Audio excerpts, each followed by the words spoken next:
Bismillahirrahmanirrahim. Assalamualaikum warahmatullahi wabarakatuh. Alhamdulillah, kita bertemu lagi di channel Kelas Mengaji. Saya doakan kita semua selalu sehat, rezeki dilancarkan, dan kita semakin semangat untuk belajar mengaji ini. Baiklah, pada kali ini sesi kita yaitunya belajar hukum tajwid perbedaan antara izhar syafawi dan ikhfa syafawi, yang mana dua hukum ini namanya hampir sama, dan karena sama ini kadang kita susah membedakan. Jadi terlebih dahulu kita akan lihat dulu pengertian di antara izhar syafawi dan ikhfa syafawi ini. Kita mulai dari izhar syafawi. Izhar itu jelas, syafawi itu bibir. Jadi ada huruf yang dibaca jelas yang letaknya itu pada huruf bibir. Sedangkan secara istilah menjelaskan. Apa yang perlu dijelaskan? Yaitunya bunyi mim mati apabila bertemu dengan hurufnya selain mim dan ba. Jadi kalau ada mim mati bertemu selain mim dan ba, mesti jelas. Jelas mim matinya dan jelas huruf setelahnya. Simbolnya seperti ini. Kalau ada mim mati bertemu selain mim dan ba, itu izhar syafawi, dan cara bacanya jelas dan tidak ada dengung. Oke, itu untuk izhar syafawi. Sekarang ikhfa syafawi. Ikhfa itu samar, syafawi itu bibir. Jadi ada huruf di bibir yang dibaca secara samar.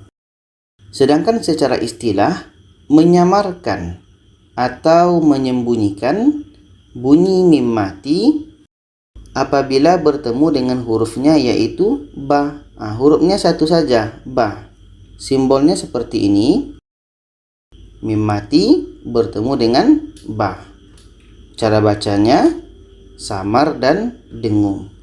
Jadi dari segi pengertian ini kita sudah bisa membedakan kalau izhar syafawi itu hurufnya adalah selain mim dan ba dan tidak dengung. Kalau ikhfa syafawi hurufnya satu saja, ba, dan dibaca secara dengung. Yang ini dengung, yang di sini tidak dengung. Di sini selain mim dan ba, di sini hurufnya ba saja. Untuk lebih fahamnya kita akan melihat kepada contoh. Kita mulai dari izhar syafawi. Ini dalam surah Al-Baqarah ayat 6 ini dan ini. Jadi tadi izhar syafawi hurufnya adalah selain mim dan ba. Di sini ada mim mati bertemu dengan a. A ini selain mim dan ba. Jadi mimnya jelas, a pun jelas. Kita baca sawaun alaihim aan him aan him aan. Mim dengan a jelas dan tidak ada dengung. Sama di sini mim mati bertemu a, mim mati bertemu lam, dan mim mati bertemu ta. Semua ini hukumnya izhar syafawi. A'adzartahum am lam tunzirhum. Oke, ini jelas mim mati bertemu a, izhar syafawi. Mim mati bertemu la, izhar syafawi. Mim mati bertemu ta, izhar syafawi. Dibaca tidak dengung. Contoh selanjutnya ini dalam surah Al-Baqarah ayat 7. Di sini ada mim mati bertemu waw. Waw ini adalah huruf izhar syafawi. Jadi mim dibaca jelas, waw pun dibaca jelas. Khatamallahu ala qulubihim wa ala. Mim jelas, waw jelas. Qulubihim wa ala. Bihim wa ala. Oke, dua-duanya dibaca jelas dan tidak ada dengung.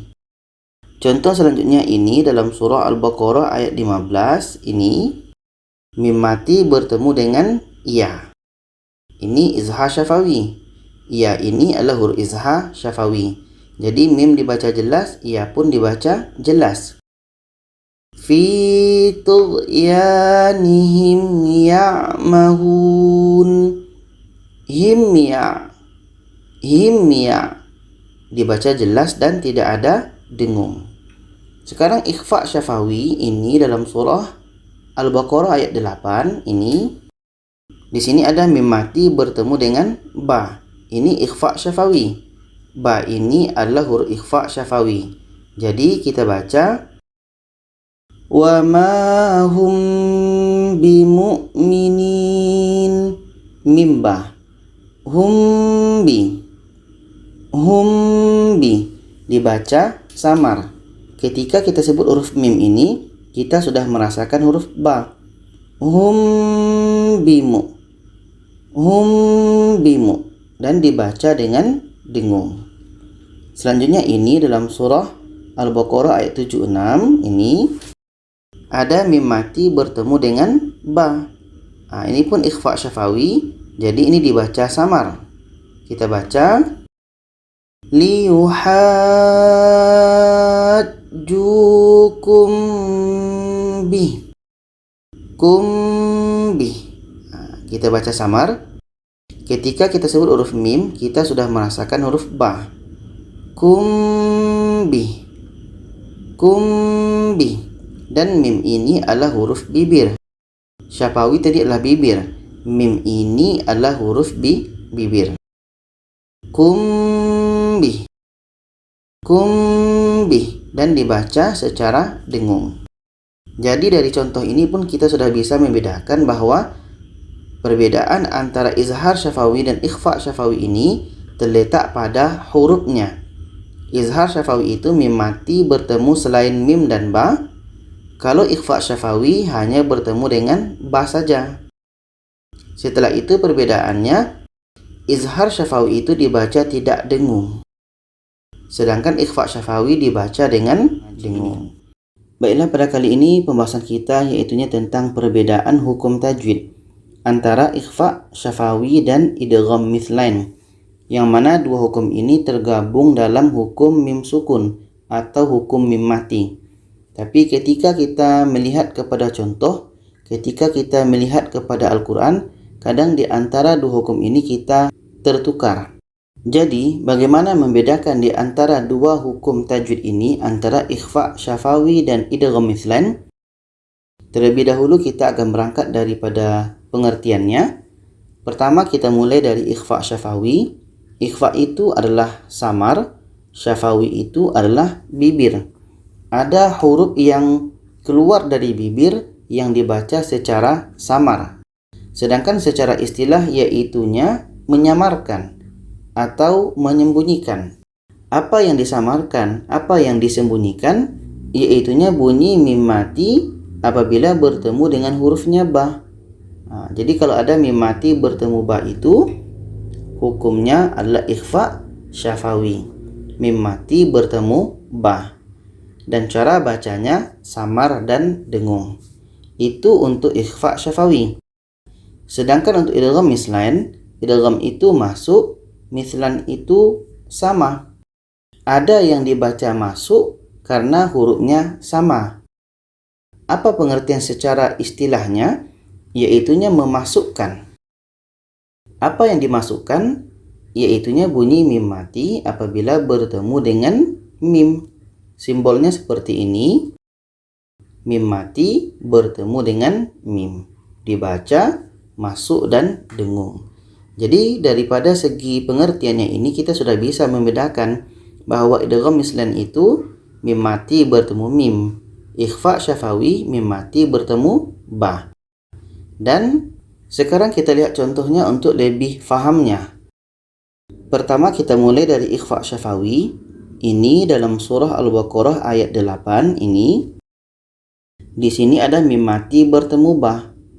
Hukumnya ikhfa syafawi dibaca samar dan dengung. Jadi ketika sebut huruf mim ini kita sudah merasakan huruf ba. Kita baca wa ma hum bimu'minin. Hum bimu. Oke, kita baca samar dan dengung. Contoh selanjutnya ini dalam surah Al-Baqarah ayat 76 ini. Di sini ada mim mati bertemu ba. Jadi kita baca samar dan dengung. Liyuhajjukum bih. Bih. Oke, mim mati bertemu dengan ba. Oke, ini untuk ikhfa syafawi. Mim mati bertemu ba. Sekarang kita lihat contohnya untuk idgham mithlain ini dalam surah Al-Baqarah ayat 10 ini. Di sini ada mim mati bertemu mim. Jadi karena hurufnya sama, otomatis sudah masuk kepada huruf mim. Mim mati bertemu mim. Bunyi mim sudah masuk kepada bunyi mim dan dibaca dengung. Kita baca fi qulubihim maradun. Bihimma. Oke, kita baca masuk dan dengung. Contoh yang kedua ini dalam surah Al-Baqarah ayat 20 ini. Di sini ada mim mati bertemu ma. Ini idgham mithlain. Kita baca adha'a lahum masyaw fi. Lahum masyaw. Jadi mim mati bertemu mim dibaca dengung. Jadi dari segi contoh ini kita sudah bisa membedakan bahwa idgham mithlain itu mim mati bertemu dengan mim. Sedangkan ikhfa syafawi mim mati bertemu dengan ba. Jadi itulah perbedaan antara ikhfa syafawi dan idgham mithlain. Semoga kita bisa memahaminya dan bisa kita praktikkan ketika membaca Al-Quran. Dan jangan lupa share kepada yang lainnya. Terima kasih. Wassalamualaikum warahmatullahi wabarakatuh.